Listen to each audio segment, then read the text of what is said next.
acessam na internet no canal de vídeo da Comunicons, Comunicons News dentro do YouTube. Acontece em Foz do Iguaçu, no auditório do CAEC, de 16 a 18 de agosto, o curso Higiene Consciencial aplicado pelos professores Eduardo Martins e Rui Bueno. O curso tem como objetivo abordar temas como distorções cognitivas e imperturbabilidade diante da realidade intraconsciencial.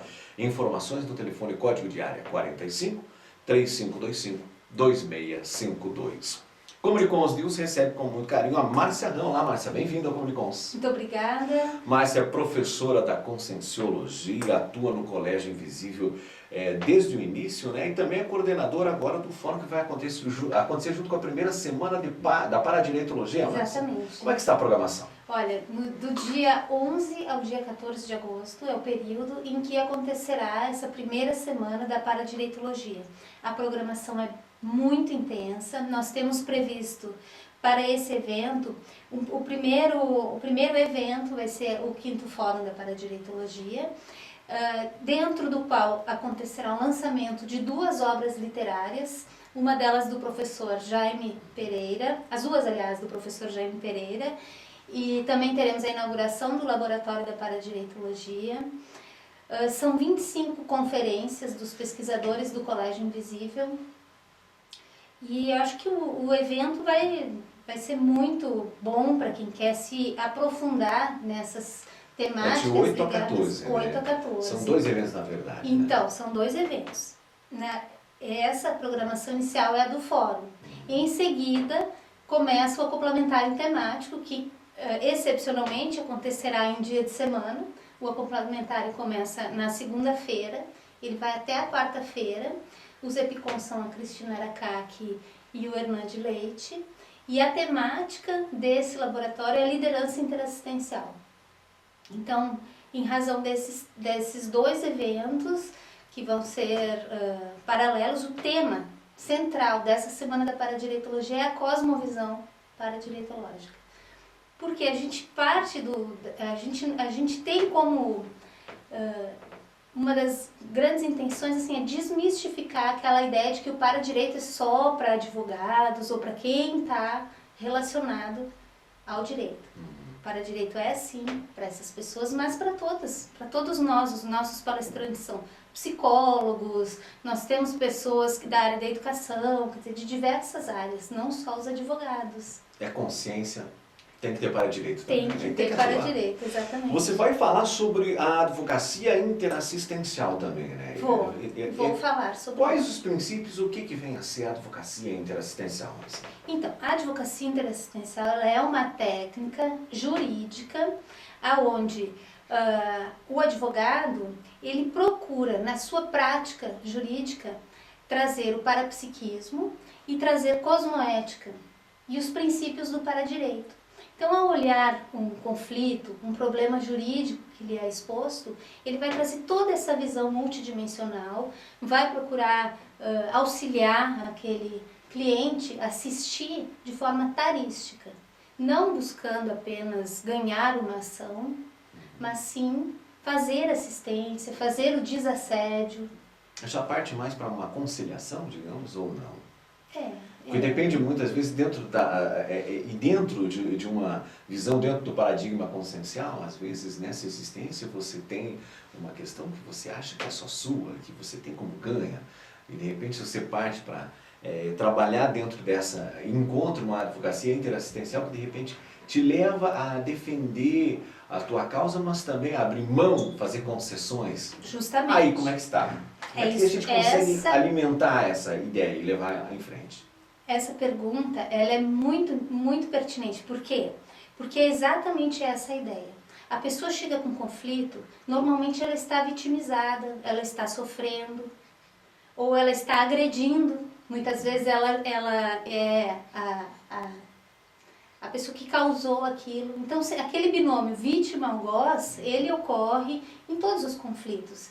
E a gente trazer à tona, mostrar para aquele cliente a autorresponsabilidade por ele estar envolvido naquele conflito. Fazê-lo entender o seu erro. ver que as coisas às vezes não são exatamente como se apresentam. E muitas vezes, sim, eu não diria em todas, mas muitas vezes é necessário abrir mão. E as conciliações, elas envolvem isso. Um cede um pouco, o outro cede um pouco. E quando isso não ocorre, aí os processos eles têm o seu segmento, né? E aí vai aquela briga judicial. Vai a briga, mas a ideia é amenizar também. E qual a melhor solução? Às vezes entram num acordo, mas é só oficialmente e juridicamente. E fica aquele ressentimento, aquela mágoa. Fica. Como é que vocês atuam, né, dentro do direito interassistencial, advocacia interassistencial? Como é que vê isso? Através do esclarecimento. Através do esclarecimento em todos os níveis. Um dos maiores esclarecimentos que se pode prestar é a questão do entendimento do ciclo grupocármico. De que se a gente ainda está se sentindo vítima, sentindo magoado, ressentido, a gente ainda não começou a recompor. A gente ainda está dentro de um grupo ao qual está nos aprisionando de certa forma. Então, se a gente quer sair desse processo de vitimização ou até de acompliciamento com situações que se repetem na vida da gente. Por exemplo, casos de separação. Tem gente que se separa 3, 4 vezes pelo mesmo motivo. E não se dá conta que está envolvido num processo de interprisão grupocármica, porque não faz aquele movimento de reciclagem. E com uma linguagem acessível ao grande público que é leigo em conscienciologia, a gente procura explicar essas questões para o cliente. Que às vezes resolve a coisa litigiosamente, mas consciencialmente... Mas não resolve o conflito. Grupocármico... Não, porque o direito, ele tem como premissa resolver a situação posta em juízo. Não aquela questão emocional que causou o conflito. Então, existem iniciativas jurídicas na área da mediação, em várias áreas assim que buscam essas outras soluções que realmente evitam aqueles processos filhotes. Porque às vezes a pessoa entra com uma ação e paralelamente a essa ação vai crescendo e várias ações vão sendo propostas. Então, um dos objetivos da advocacia interassistencial é justamente evitar o aumento do conflito, é procurar entrar nos fatos, aqueles que são realmente comprovados, e procurar solucionar, ajudar a pessoa nisso. Em termos de advocacia, a gente sabe que o conflito tem que existir. Para ver o advogado lá no meio. Pode dizer, se tem um processo, se tem trabalho. Sim. Mas a advocacia interassistencial, num prisma por essa ótica, muitas vezes leva a ter um pensamento bem diferenciado disso, né? Bem diferenciado. Não é um contrassenso? Olha, de certa forma, as pessoas elas se colocam numa zona de conflito e ficam confortáveis. No direito é assim. O advogado, o juiz, o promotor, a gente vive em conflito e o conflito alheio. E nós atuamos como representantes multidimensionais daquele conflito alheio. Então há um contrassenso. Por quê? Porque a gente está confortável naquilo.